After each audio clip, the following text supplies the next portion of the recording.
Here's an answer to somebody who was obviously confused during our recent Ask Me Anything sermon series on the spiritual gifts.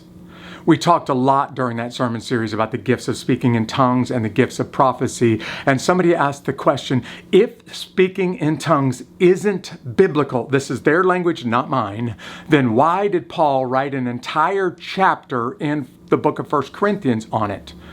And I would say, I have no idea where you're getting this impression from, because it is absolutely biblical. Now, there are some very credible Bible scholars who believe that speaking in tongues was a thing that happened in the past. There was no question. It was absolutely a supernatural event from God, but it doesn't continue to this day.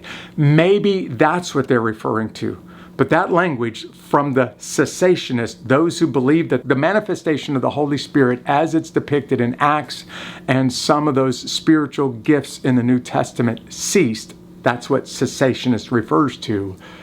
Those guys never claimed that it wasn't biblical.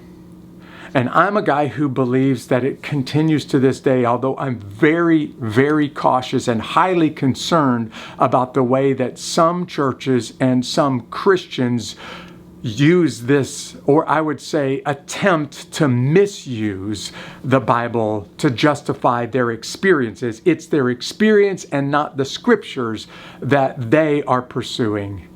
But even in those cases, those people don't claim that it's not biblical. So I would say, I don't know where you get this language from. Of course it's biblical. If there's an entire chapter in the Bible in it, that makes it biblical by definition.